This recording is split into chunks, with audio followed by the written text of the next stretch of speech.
પ્રધાનમંત્રી શ્રી વૈશ્વિક નેતા નરેન્દ્રભાઈ મોદી સાહેબની દીર્ઘદ્રષ્ટિ અને એના વિઝનથી જે આપણા દેશના નાણામંત્રી શ્રી નિર્મલા સીતારામનજીએ જે આ વર્ષ 26-27નું જે બજેટ રજૂ કર્યું એ બજેટ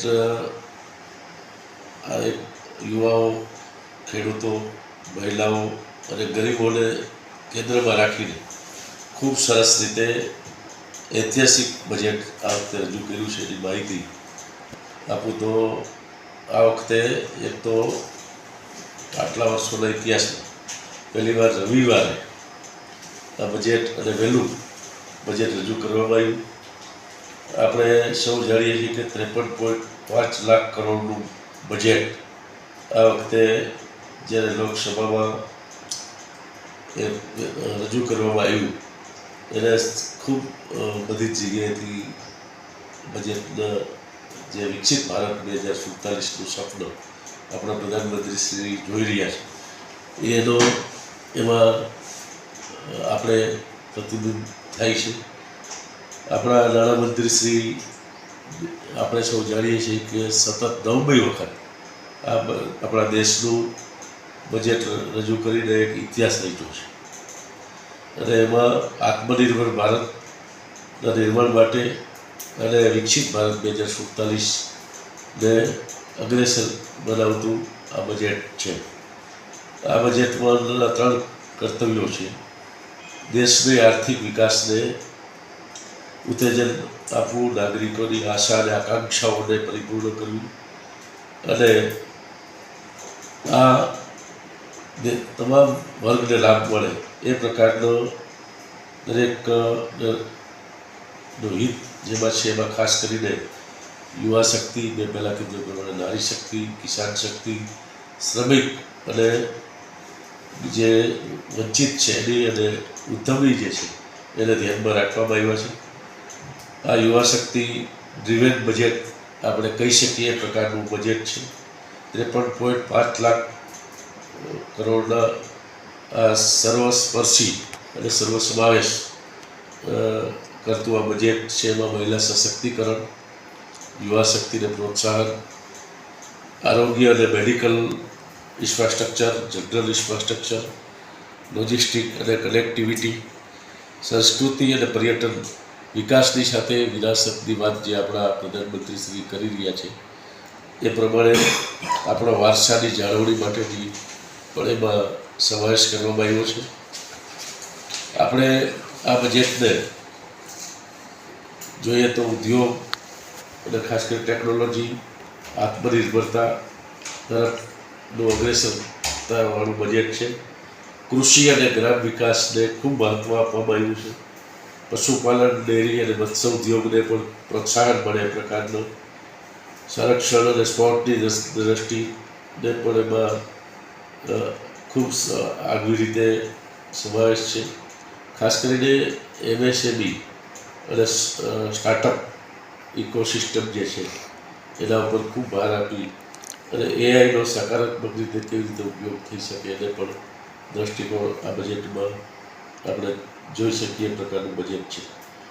આ બજેટ આપણે ગુજરાતને જે લાભ થયો છે એની વાત કરીએ તો આપણી વિરાસત જે છે, આપણો સાંસ્કૃતિક વારસો છે, એવા લોથલ અને ધોળાવીરા આ 2 સ્થળો જે છે એને વૈશ્વિક કક્ષાનું ડેસ્ટિનેશન પ્રવાસનની દ્રષ્ટિએ મળે એની ખાસ બજેટ જોગવાઈ કરવામાં આવી છે. બીજા 15 પુરાતત્વ જે આર્કોલોજી વિભાગે હસ્તકના સ્થળો છે એની પણ જોગવાઈ કરવામાં આવી છે.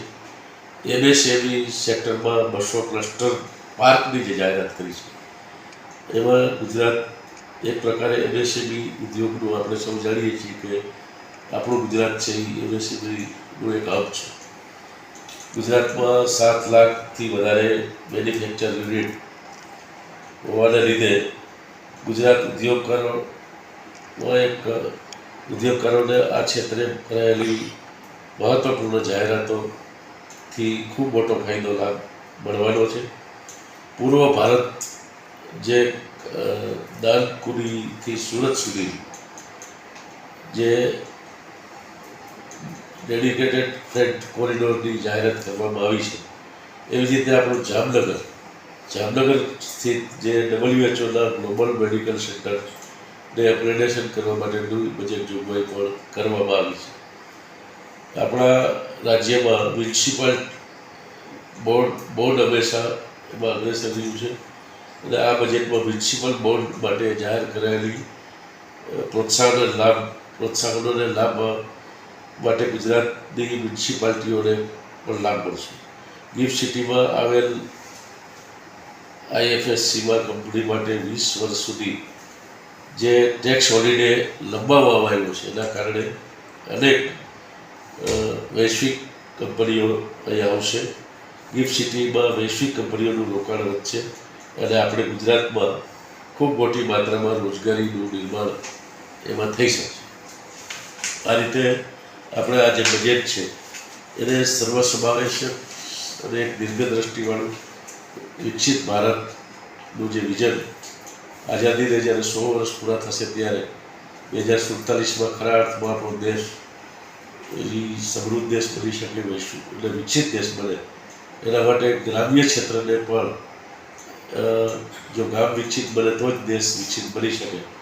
એનો ઉપાયો જે છેલ્લા 5-10 વર્ષથી આપણા આદરણીય પ્રધાનમંત્રીશ્રીએ નાખ્યો છે એને વધારે બળ મળે એ પ્રકારની બજેટ જોગવાઈઓ આ વખતે કરવામાં આવી છે. 20 જેટલા આઇકોનિક સ્થળો જે છે એમાં ટુરિસ્ટ ગાઈડ તૈયાર કરી અને ગુજરાતના આઇકોનિક પ્લેસીસ જે છે અલગ અલગ સ્થળો છે એમાં પણ સ્થાનિક રોજગારીની તકો વધે એનો પણ આ બજેટમાં સમાવેશ કરવામાં આવ્યો છે. નારી શક્તિઓ માટે દેશભરમાં 10 કરોડથી વધુ મહિલાઓ સ્વસહાય જૂથ સાથે જોડાયેલી છે.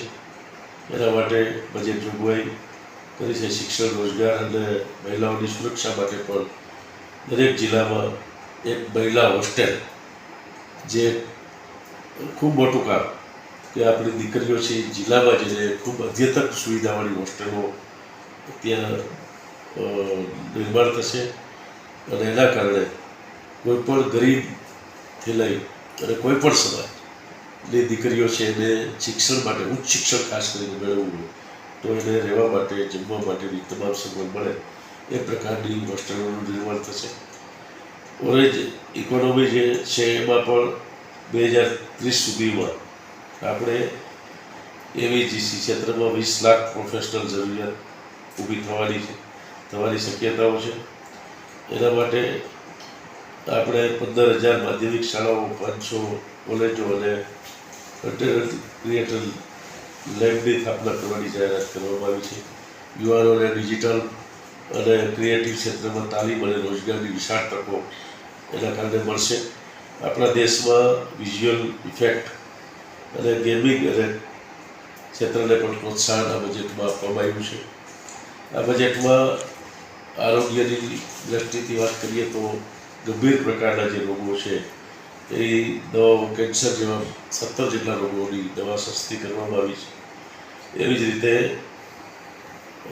મેડિકલ હબનું નિર્માણ 5 જગ્યાએ 5 રિજિયનમાં જે કરવાનું આંતરરાષ્ટ્રીય સ્તરે મેડિકલ ટુરિઝમ સપોર્ટ તરીકે વિકસાવવાનું નક્કી કરીને એક નવી બાબત, જેમ એમ્સ હોસ્પિટલો છે, મોદી સાહેબ પ્રધાનમંત્રી બન્યા પછી જે રીતનો દેશમાં એની અલગ અલગ ખૂબ મોટી સંખ્યામાં એમ્સ હોસ્પિટલો કરી અને આપણે સૌરાષ્ટ્રને પણ રાજકોટમાં એમ્સ હોસ્પિટલ મળી, એવી રીતે દેશમાં આ વખતે નવી બાબત બજેટમાં 3 આયુષ એમ્સ હોસ્પિટલનું, એટલે ખાસ આયુષ ઉપર વધુ ભાર મૂકીને આપણે 3 જેટલી આયુષ એમ્સ હોસ્પિટલ માટેની પણ બજેટ જોગવાઈ કરવામાં આવી છે.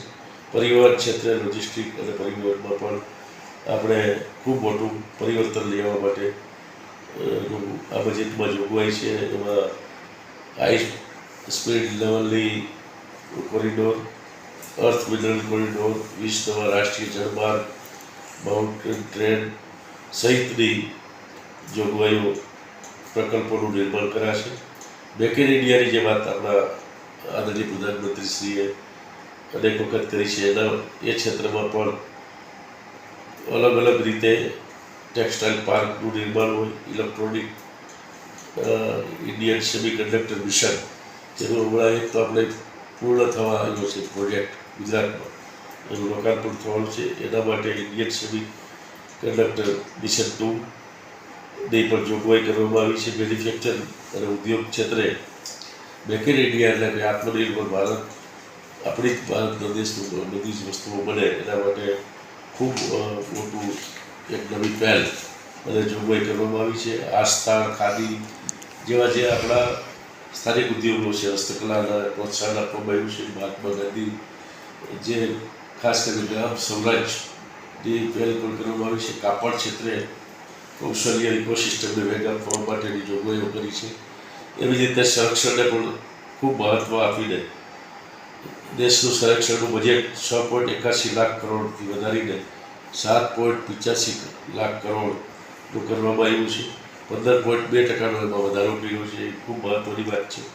એવી રીતે એમાં પણ ટેકનોલોજીનો ઉપયોગ, ઇન્ફ્રાસ્ટ્રક્ચરનો વિકાસ જેવી સ્વદેશી સંરક્ષણ ઉત્પાદન વધે એના માટે અને આપણી સીમાડાઓનું રક્ષણ કરવા માટે અડગ સુરક્ષા વૈશ્વિક સ્તરે આપણી સેનાને સક્ષમ બનાવવા માટેની ક્ષમતા વધે એના માટે પણ ખૂબ મોટું બજેટ જોગવાઈ કરી છે. સ્પોર્ટને ખૂબ મહત્ત્વ આપ્યું છે અને આપણા જે રમતગમત ક્ષેત્રમાં સ્થાનિકથી લઈને આંતરરાષ્ટ્રીય સુધીની ઉત્કૃષ્ટ પ્રદર્શન થકી પરિવાર અને રાષ્ટ્રનું નામ રોશન કરી શકે યુવાઓ એ પ્રકારની ટ્રેનિંગ, પ્રેક્ટિસ અને ફેસિલિટી અનેક ગણી એમાં કામગીરી વધારી છે. ખેલો ઇન્ડિયા મિશન શરૂ કરી અને જે રમતવીરોને યોગ્ય પ્લેટફોર્મ મળવાની રાષ્ટ્રીય અને આંતરરાષ્ટ્રીય સ્તરે જે કુશળતા અને પ્રદર્શન કરી શકે એના માટે નવી પહેલ, નવી યોજનાઓ અને બજેટ જોગવાઈ કરવામાં આવી છે.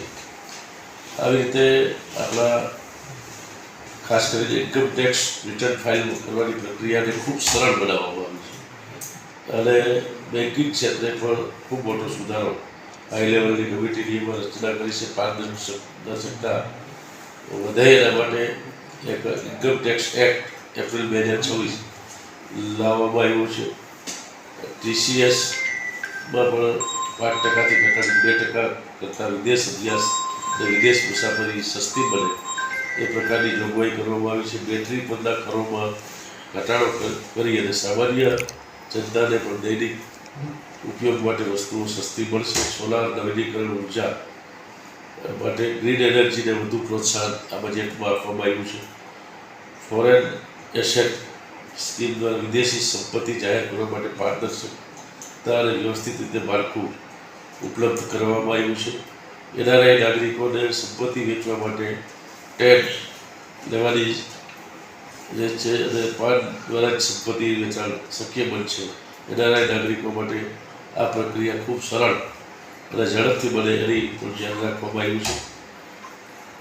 આપણે કોરોના કાળ દરમિયાન દેશની રાજકીય જે ખાધ હતી એ 9.9 હતી, જે ઘટીને 4.4 અને 4.3 સુધી લઈ જવાનો લક્ષ્યાંક આપણા બજેટમાં રાખવામાં આવ્યું છે. કૃષિ ક્ષેત્રને ખૂબ મહત્ત્વ આપવામાં આવ્યું છે. ખેડૂતોની આવક વધે, ખેડૂતોનો ઉત્પાદન ખર્ચ ઘટે, ખેતી